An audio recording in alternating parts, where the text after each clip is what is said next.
everybody? Crash here. Welcome back to Crash Against the Spread, where we talk about sports from a betting perspective.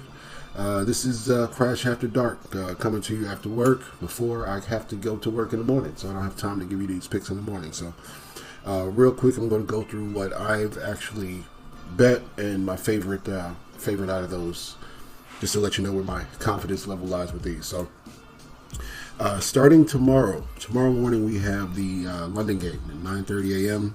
Jags versus the Bears. I like the over in that game. Jags are coming off a win. It's actually Trevor Lawrence's birthday. Bears coming off their best performance. And I'm not sure if the Jags defense is really improving or not, or if they just saw the Colts. So if Trevor Lawrence has figured it out, cool, we got points. And that's why I like the over. So starting there with the over, I think it's at 45 now with the Jags and the Bears. Yep, 45. Next we have the Commanders and the Ravens. Should be a great game. Maryland battle. There's a new defensive coach for Baltimore. They actually brought in somebody who actually used to play for Baltimore.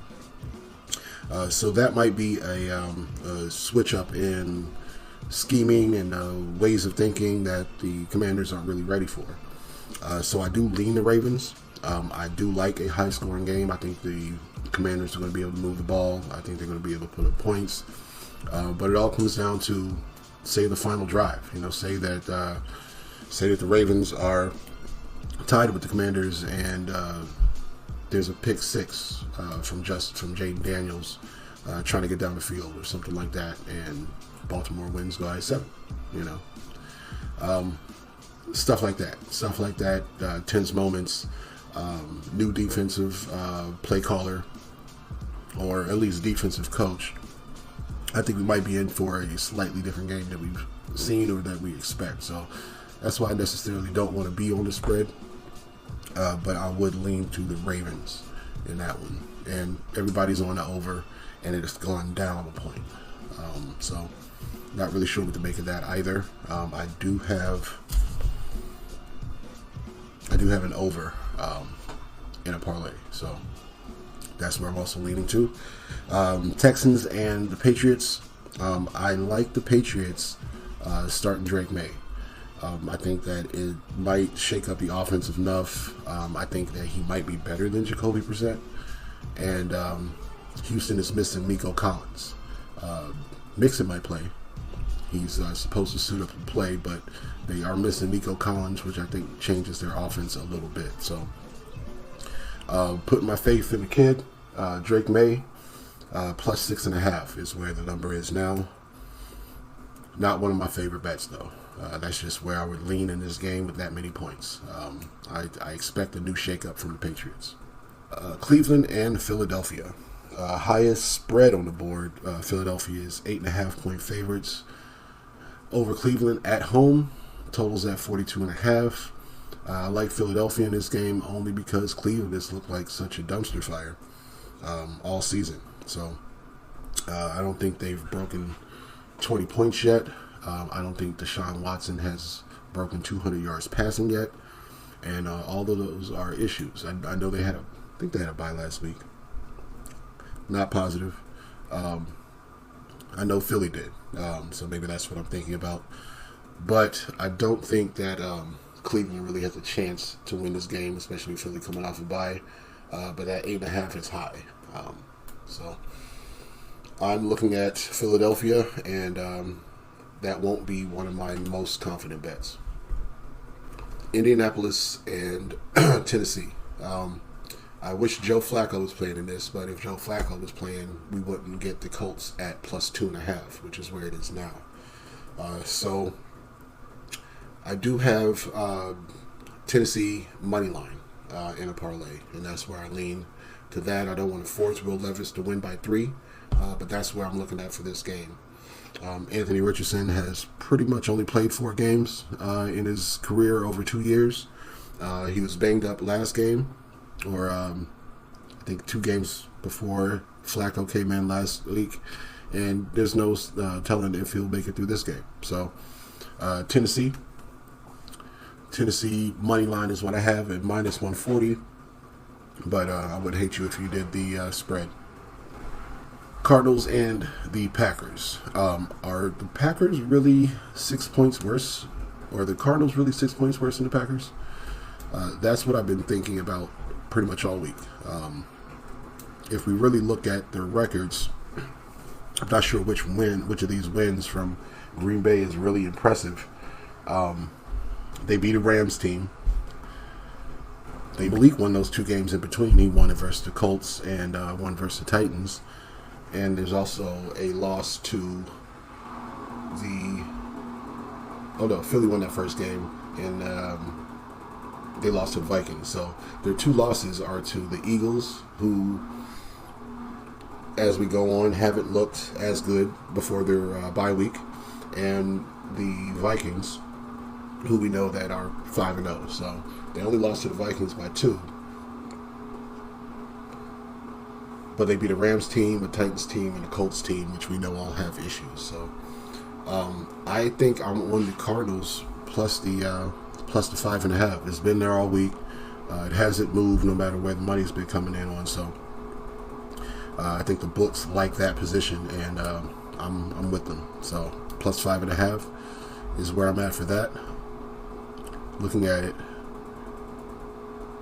looks like it's kind of even versus the spread, but everybody's on the over at 47, which I don't mind either. But I don't have that bet. It has been bet down though over the last couple of days. It was at 49.5 sometime this week. Steelers Raiders. I like the Steelers to win a knockdown, drag out kind of game. Totals at 36. Let's verify that.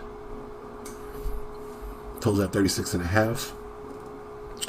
I want to lean over in this game and the Broncos-Chargers game just because those totals are so low. But that's not really any reasoning.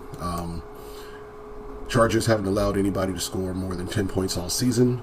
Denver has held 3 of their 5 opponents to under 10 points.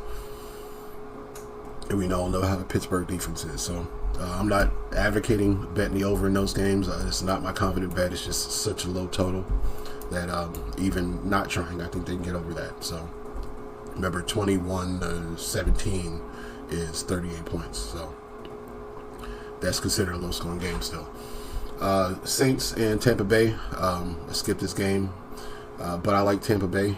As a Saints fan, I just expect Rattler to not be 100%. I expect a mistake or two, especially at the end of the game, and that's all they need to really cover this 3.5 number. So I don't expect it to be that close all throughout. I'm hoping it is. I want Spencer Rattler to be the future if he's playing well, and this is our first time really getting to see it in a game that matters. So, but I'm on Tampa. I'm on the other side. So I don't really bet my teams, like I said before. But if I were to bet this game, I'd be on Tampa Bay minus the points. Not really going to bet the Dallas game. Dallas is on a losing streak at home. They're underdogs at home, which is kind of telling. But I'm not going to bet that. I'm going to stay off the game. Jared Goff is coming off of a perfect performance last week versus the Seahawks, 18 for 18 passing. Falcons and Panthers. I'm looking at Andy Dalton to cover this 6 points.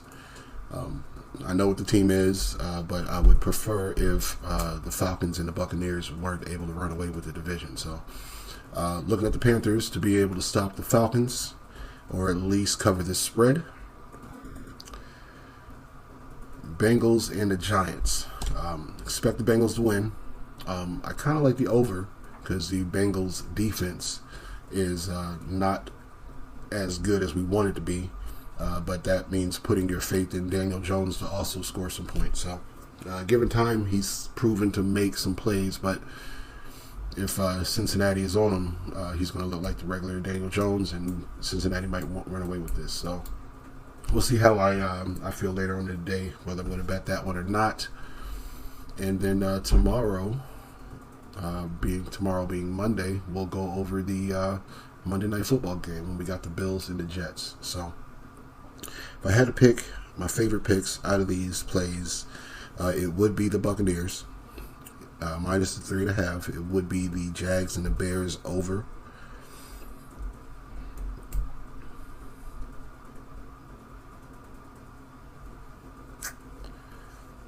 those are my favorites. Really, I expect the Eagles to win, but will they win by 9? I expect the Texans to win, but will they win by 7? That's why I'm on the Patriots. And that Commanders-Ravens game should just be fun to watch. So, I really only like those 2 bets. Is the Buccaneers minus the 3.5 and the over in the Jags-Bears game. I expect a lot of points in that game. So, I'll have those probably straight bet some kind of way. But everything else is kind of just leans or in a parlay for me. So, lock it in if you want to. Those are my thoughts. And we will see you for Monday Night Football. All right.